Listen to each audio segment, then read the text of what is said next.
Hey everyone, welcome to the video. This we're going to recap Week 9 of the NFL season, what went right, what went wrong, my cash game rankings, the main lineup I ended up using for yesterday's main slate, and then we're going to look ahead at Week 10 of the NFL season, make a quick first look lineup just based off of first initial reactions, and we can just look over some of the players and their matchups and just my first initial thoughts on the slate.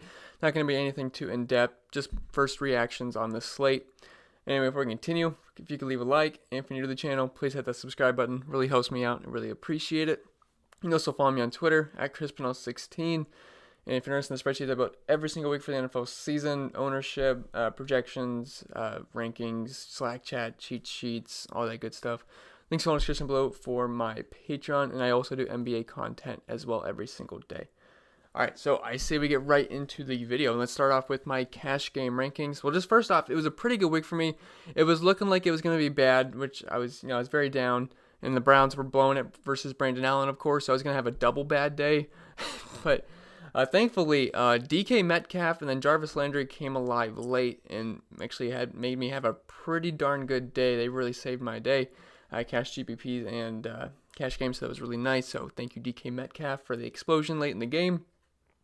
Maybe let's just go over the cash game rankings first. Matthew Stafford was my number one guy all week. I was plugging him in no matter what, pretty much. Almost went with Derek Carr at some point on like Thursday, but I was like, you know what? I'm going to go with Stafford. The ceiling's there. I don't think Derek Carr's ceiling's there. I was worried a little bit about Josh Jacobs just taking over that game, which he pretty much did. So I went with Matthew Stafford. He was my number one guy. He ended up having a great game. I ended up having 29 fantasy points. He was the third highest scoring quarterback of the week. Well, I guess actually second because Jimmy Garoppolo was on the Thursday slate. So just for the main slate, he was the second highest guy. Ended up having over 400 passing yards, 3 touchdowns, 1 interception. Too bad he didn't get that 4th touchdown when he was on the goal line to win the or at least tie the game up. But still had a pretty good day, 30 fantasy points. Derek Carr, and I got to say, Matthew Stafford was a lot lower owned than I thought. I thought he'd be the highest owned quarterback this week, and ended up being I know Rivers had high ownership, Derek Carr and Phillip Rivers did, so that was actually pretty baffling to me. I thought Matthew Stafford was the easy chalk play, but Russell Wilson had ownership too, but I'm not complaining. Matthew Stafford at lower ownership this week was awesome, so I'll take that. Derek Carr, he had 19 fantasy points, nothing too great, nothing too bad at his price tag at $5,500. He made sense. He was on the other piece of he's just the other quarterback on the other side of the game, high scoring game, and it was. He was fine, 19 fantasy points, 2 touchdowns, nearly 300 yards. Jameis Winston, I love that game as well. So I pretty much wanted my quarterbacks in either 2 games this week. I wanted it either in the Seattle versus Tampa game or the Lions versus the Raiders game, which as my first 4 guys were in those 2 games. Jameis Winston, he had a pretty good day. He ended up having 24 fantasy points. He was only 6,100, had 335 yards, 2 touchdowns, did not turn the ball over. He didn't throw an interception. He did get a fumble, but other than that, pretty good day for Jameis Winston. They did lose the game, but we don't really care about that when it comes to fantasy. Russell Wilson, he was a monster this week. 42 fantasy points, outscored all quarterbacks by like 13 points this week. He was a monster. He was high owned. He was higher owned than I thought, but I liked him. He's in my core play video. He ended up going off 5 touchdowns. Had that. Overtime helped a little bit, but still, Russell Wilson went ballistic.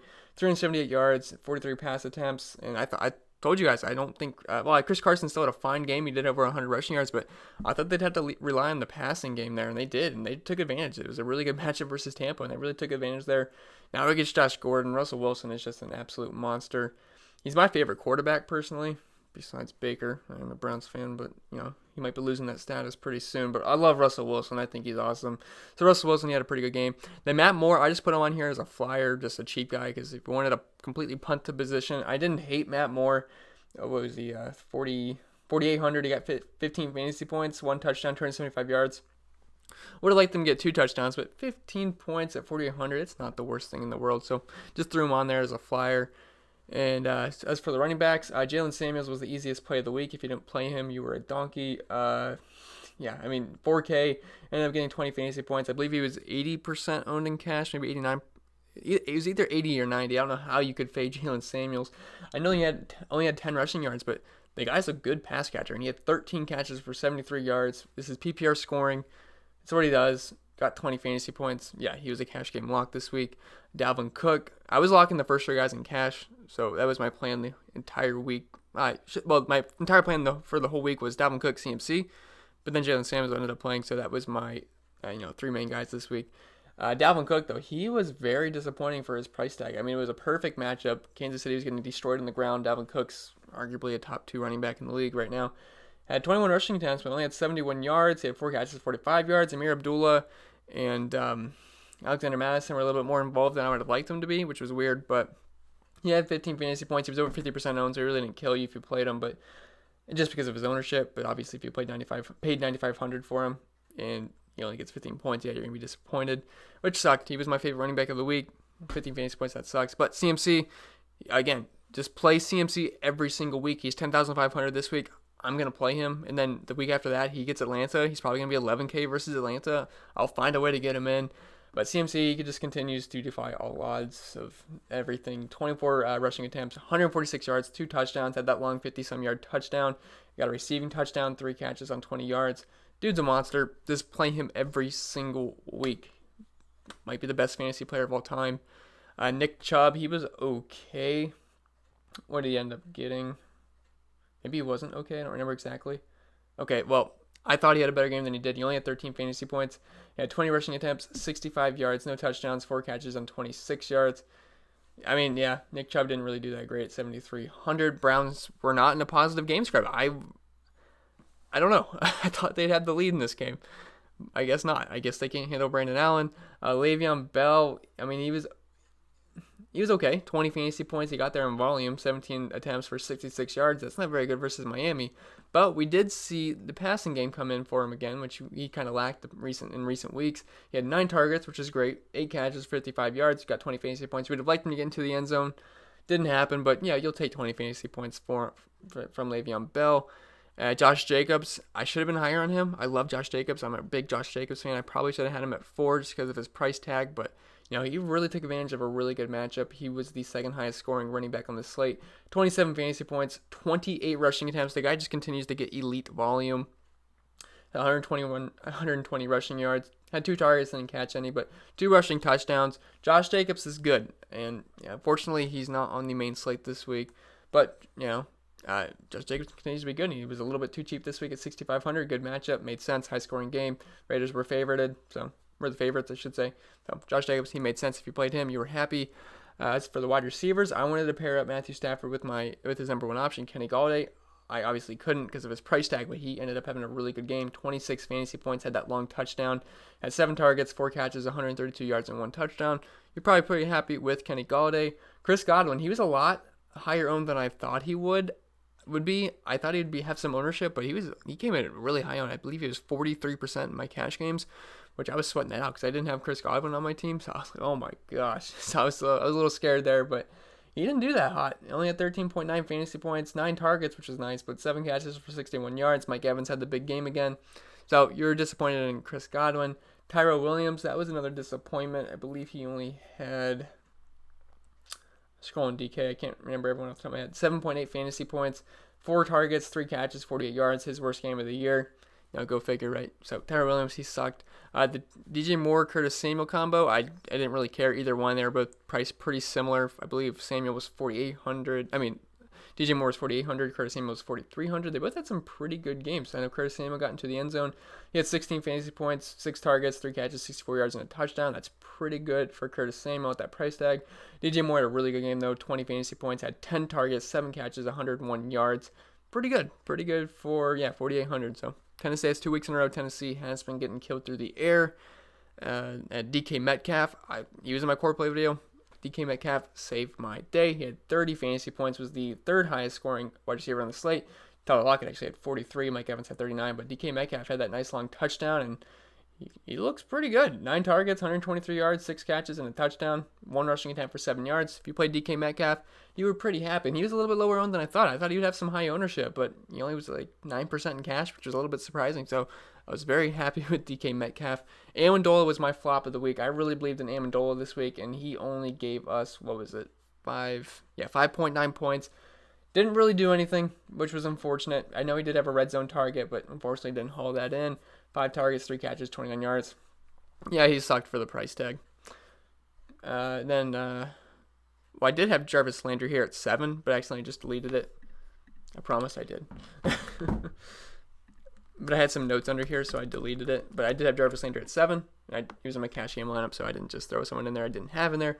He was at 7. I added him late on. I think I added him at like 11 a.m. on Sunday, so he was a late addition, but it made sense. Odell was going to see some Chris Harris Jr., so I thought Jarvis Landry would see the softer coverage. Now, it's not like he had a great game or anything, but he did get that late touchdown, which he had, 17.10 fantasy points, and at 4,500, yeah, and he had 13 targets. I mean, I'll take that any day, but he only caught 6 of them, 51 yards. Still 17 fantasy points at 4,500. We will take it. And then for the tight ends, I had Jack Doyle as my number 1 tight end on the week. It was a little bold, I thought, but no T.Y. Hilton really opened things up. And he ended up scoring a touchdown, 11 fantasy points, 3 catches for 22 yards on 4 targets. We will take it. Brian Hoyer liked to throw the ball to him. So, it was a nice little red zone touchdown he had. So I was very happy with that. Darren Waller, that's 2 disappointing games in a row for him. He only had 7 fantasy points, 2 targets too, which is a little surprising. I mean, he's been a target hog, and that's his lowest targets of the season. Still at 52 yards, which was nice, but only 2 targets out of Darren Waller. That's really surprising. Zach Ertz, he crushed 28 fantasy points. He was the highest scoring tight end of the week. Had 11 targets, 9 catches, 103 yards, and a touchdown. Absolute beast this week. Greg Olsen, I believe he had a couple catches. Yeah, 7 fantasy points, 5 targets, 3 catches for 40 yards. It was a decent matchup versus Tennessee. Yeah, we'll take that. Not terrible. And then Dallas Goedert, I don't think he did much whatsoever. I don't remember seeing anything about Dallas Goedert. Or did he? Yeah, he had 7.9 fantasy points. That's actually not bad. He was only 3,100, so yeah, you'll take that. The tight ends absolutely ate up Chicago, and they've been getting ate up by tight ends. Darren Waller had a huge game versus them. Zach Ertz just did, so maybe there's something there. But Dallas Goedert and Zach Ertz both had some pretty decent games. As for the defenses, I don't know if really anyone cares here, but Redskins, they were cheap. Browns versus Brandon Allen, that really didn't work out. Eagles defense was fine. Bills defense and the Panthers defense, who really cares about defenses? I just really pretty much punt. As for my cash game lineup, I ended up going with Matthew Stafford, Christian McCaffrey, Dalvin Cook, DK Metcalf, Danny Amendola, Jarvis Landry, Jack Doyle, Jalen Samuels, and Redskins defense. So it was a pretty good week for me. Got in cash games and GPPs. Thank goodness, because I had a really bad week last week. So it's very glad that I was able to have a good week again. So anyway, guys, that's going to be it for the recap. I say we get into Draftkings and start talking about week 10 of the NFL season. So let me just make sure everything pops up here, so you guys can see the players' names.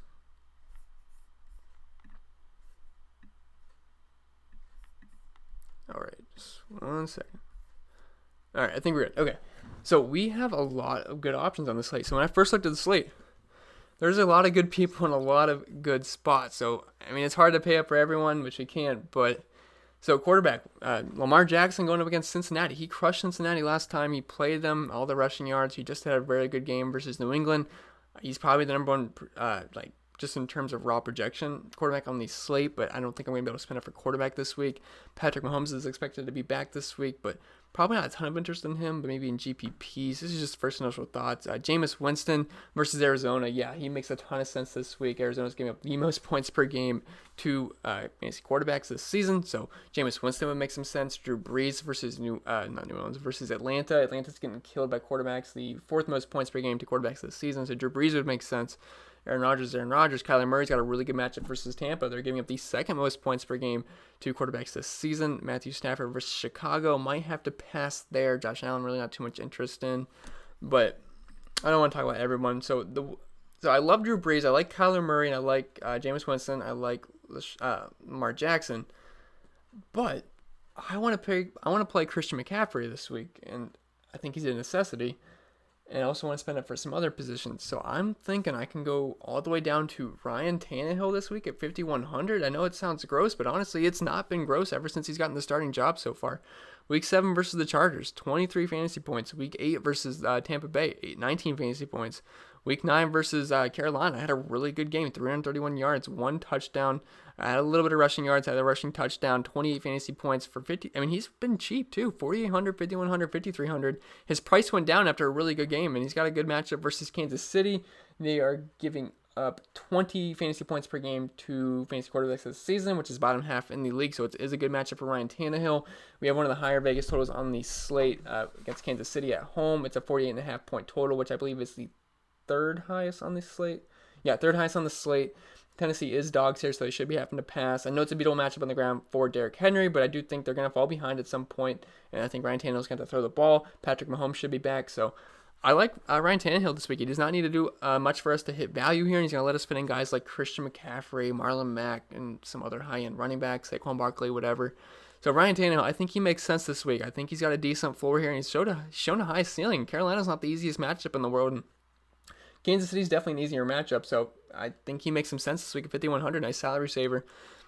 And then whenever I can, save money at quarterback, I want to do that. Last week, I didn't think I could really save much money at quarterback because I wanted to pay up for Matthew Stafford, but Ryan Tannehill at 5,100, I think he makes sense this week, so we can use him. And as for the running backs, the first thing I did when the salary was released, I went immediately to the running back position and I looked at how much Christian McCaffrey was. I thought he might be 11K. Fortunately, he's not. He is 10,500, and he's going up against Green Bay. And I mean, you just can't fade the guy because he's going to have ownership no matter what his price is. And if he goes off, you're dead. I mean, that's just the fact. If you faded him last week, you were most likely dead, unless you got really lucky with Metcalf, Jacobs, and those kind of guys. But just in general, if you don't have McCaffrey, he goes nuts. Not going to look good for you. I mean, 40 fantasy points, 30 fantasy points versus San Francisco, 21 versus Tampa Bay. Those are two really tough matchups. 50 versus Jacksonville, 33 versus Houston, 30 versus Arizona, 7 versus Tampa was his one blemish on the season. We'll let it go. It was a Thursday night game. Then 45 points versus the Rams. The guy he's a monster. He's got a high ceiling, high floor. He does it all. He gets the most touches per game out of all running backs. That's all we can ask for out of running backs is volume, and he's also very good with his volume. He's not just, he just doesn't get a ton of volume and run to the back of the offensive line and fall down. He makes good things happen. He gets the big plays almost every single week. So Christian McCaffrey, highly involved in the passing game, obviously highly involved in the run game as well. He makes a ton of sense to me. It's a good matchup versus Green Bay. They are giving up the fifth most points per game to running backs this season, 29.6 points per game. He's going to get all the touches here. McCaffrey, let's just lock and load him. And he's pretty easy to fit in if we play Ryan Tannehill, so I don't mind that at all. And as for the RB2 spot, there's a ton of good options here. Obviously, Alvin Kamara's not really an RB2, but it's a great matchup versus Atlanta. Should be healthy. Aaron Jones, he disappointed last week. Latavius Murray is priced to the moon, so DraftKings isn't giving us a freebie versus Atlanta if Kamara happens to miss.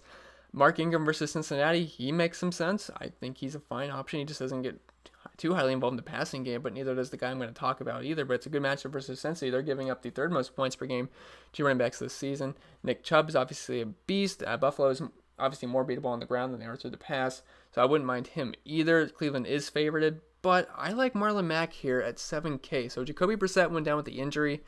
I don't really think they should rush him back in a game versus Miami. Brian Hoyer looked fine last week besides the pick 6 he threw, and I think he should be a fine game manager for this game. They are, 12... What are they? Yeah, they're 11-point favorites versus Miami. Only a 43.5 point total. I think they run the ball a ton. And Marlon Mack, he gets the volume every single week. He's getting over 20 rushing attempts per game, besides Oakland. But 25, 20, 16, 11, 29, 18, 19, 21. Brian Hoyer under center. I don't think they're going to have to throw the ball a ton. This should be a positive game script for him. They have one of the best offensive lines in the league. Marlon Mack should get a ton of work here. And I would be surprised if he doesn't fall in the end zone once or twice. And I think we can see over 20 fantasy points in this game. I think this is going to be a pretty good game for Marlon Mack. It's a good matchup versus Miami. They're giving up the fourth most points per game to running backs this season at 30.7 points per game. He doesn't really do anything in the passing game. I don't really think he's going to have to in this game. They're going to be leading the game. Should be able to open holes. He should be able to just run it down their throats the entire game. So Marlon Mack, he makes some sense, especially if Jacoby Brissett's out, because I think they just lean on him the whole game. So Marlon Mack, I think he's fine as an RB2. So I love our start to the lineup. We got Ryan Tannehill. He's cheap, but I'm not expecting much. But if he does much, obviously I'm going to be ecstatic. If he gets me 20 fantasy points, I would take that 5,100.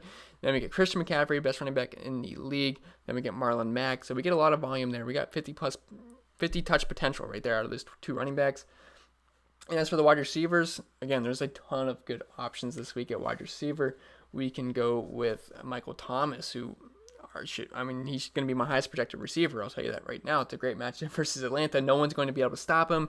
He's been amazing all season. The guy does not have bad games. 30, 25, 16, 44, 18, 16, 18, 25. Yeah, he's the number one receiver in the week.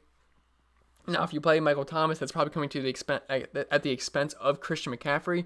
So I guess that'd only be reserved in GPPs for, like, say, Drew Brees, Kamara, Michael Thomas stacks, and then bring it back with, I don't know, someone like Calvin Ridley or Julio Jones or Austin Hooper or whatever. But I can't afford them in this lineup because I'm trying to build like a cash game lineup right now, and it's not possible to fit McCaffrey and Michael Thomas in. It'd be awesome, but I just can't do it. Tyreek Hill versus Tennessee. Tennessee's been getting killed by the wide receiver position so far, just recently, so I think he makes some sense. He gets Patrick Mahomes back more than likely. Mike Evans has been on a tear recently, and Arizona is just getting eaten up by the wide receiver position. I know Patrick Peterson exists, but really not too scared about that. And Julio Jones, tough matchup versus Marshawn Lattimore. Chris Godwin, he should have a huge game in the slot versus Arizona. They're getting killed there. So definitely like Chris Godwin. I wouldn't be surprised if he ended up being like my second highest projected wide receiver this week. Cooper Kupp in the slot versus Pittsburgh. That's been a favorable spot for wide receivers this season. Kenny Galladay draws a tougher matchup versus Chicago. Davante Adams, he's pretty cheap, so I think he might make some sense. He seems a little bit too cheap there, but the guy I'm looking at this week, I don't want to talk about everyone. I know I keep kind of going off on everyone, but I'm liking Christian Kirk here at 5,200. So Tampa Bay is getting killed by wide receivers this season. They're giving up the most points per game to receivers, 48 points per game. I think him and Fitz are fine, but Kirk's been seeing more volume. Fitz really has been kind of tailing off since the start of the year.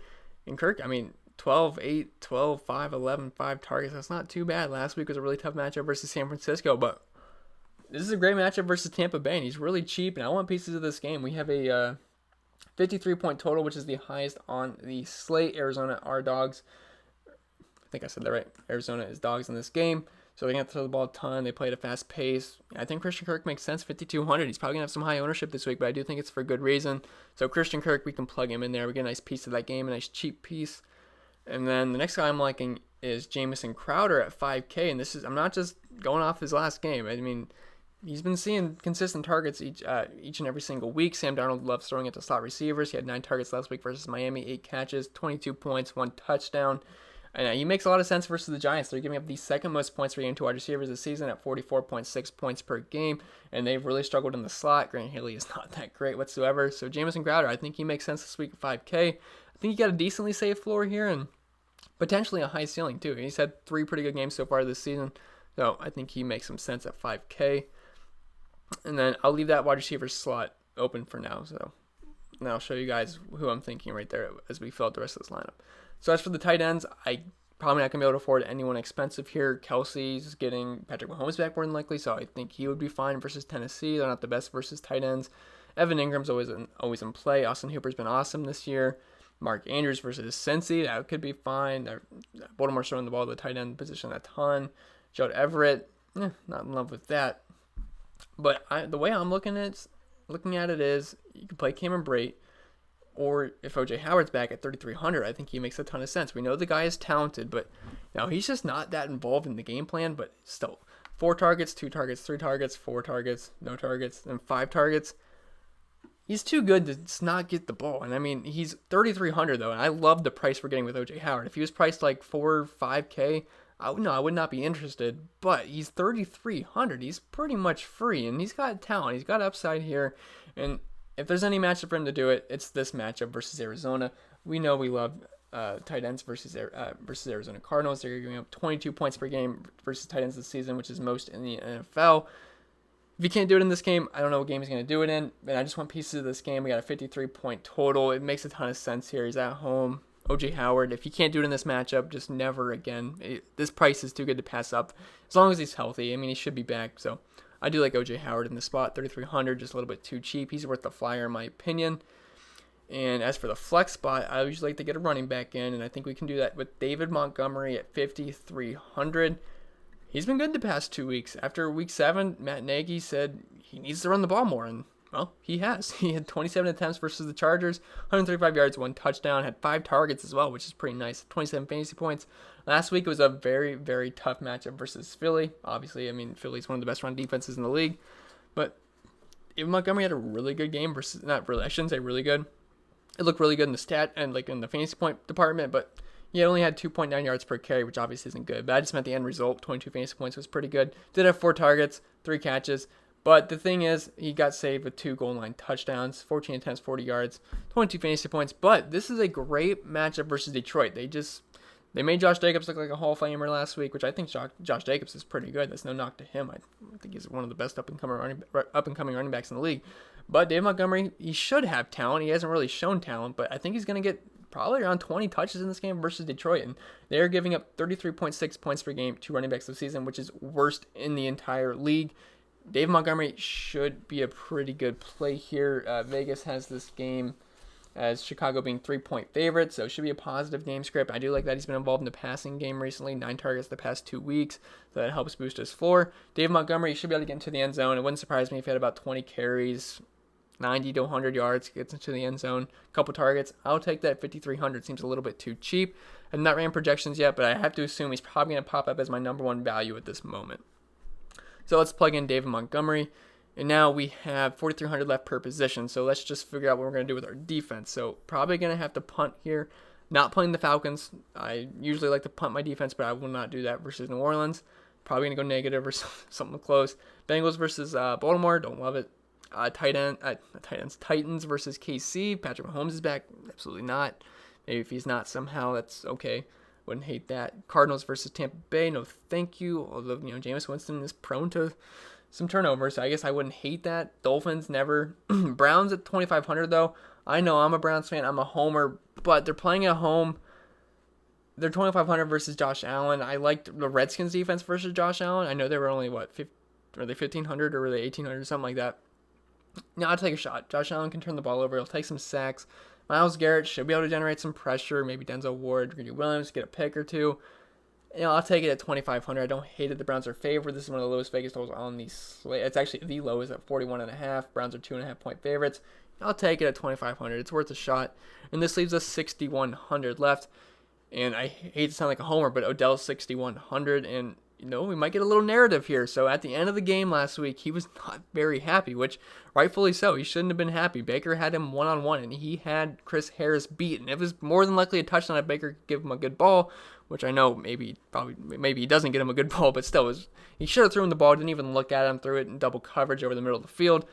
But I know it's a tough matchup versus Buffalo. I'm not saying this is a good matchup or anything, but Odell Beckham at 6,100, I don't know. I kind of want a piece of that. When he was 6,800 the 1 week, it just seemed a little bit too cheap. It was a better matchup versus Seattle, but 6,100, I know it's a tough matchup, but the targets are there. 11 targets, 7 targets, 6 targets. It's Odell Beckham. It only takes one play for him to pay off salary. He's had double-digit points the past 3 weeks, which I know it's when we're talking about Odell, obviously he should, but that's not been the case this season. But 6,100, he should get there. And if we get some squeaky wheel narrative, and maybe if he's complaining about targets, maybe the coach just makes it a priority to get him the ball, drills it in Baker's head to get Odell the ball this week, make him happy.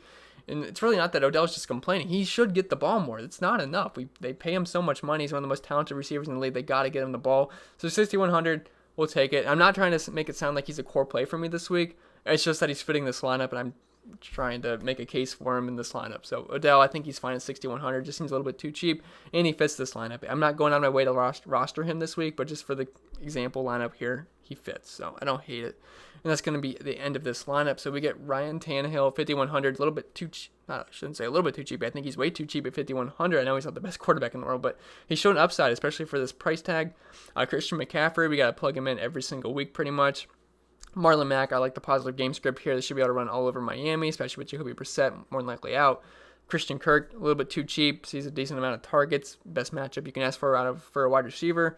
Jameson Crowder, I guess the second best matchup you can ask for a wide receiver. Sees consistent targets. A good matchup in the slot. Odell Beckham, he fit the lineup. He seems way too cheap this week for his talent. I know it's a tough matchup, though. O.J. Howard at 3,300. He's cheap. He's got talent. Just got to get him the ball. That's the problem. He's not going to be heavily involved. I don't think he's going to be heavily involved. If he is, I'm not going to complain, but this is the matchup for him if he can do it. I know he can do it. If he gets the opportunity, he should be able to have a really good game at this price tag versus Arizona. Dave Montgomery, the best running back the best matchup for running backs this season so far. I think he makes sense. Should be able to get 20 touches in this game. And the Browns defense, they fit. It's the lowest Vegas total on the slate. 2.5 point favorites. They're playing at home. Yeah, I don't mind it versus Josh Allen. So anyway, guys, that's going to be it for this video. If it was helpful, remember to leave a like. If you're new to the channel, please hit the subscribe button. Really helps me out. Really appreciate it. You can follow me on Twitter at ChrisPennell16. I just realized you guys probably can't see this, huh? And if you're interested in the spreadsheets I build every single week for the NFL season, links below in the description below for my Patreon. And I'll see you guys in the next video.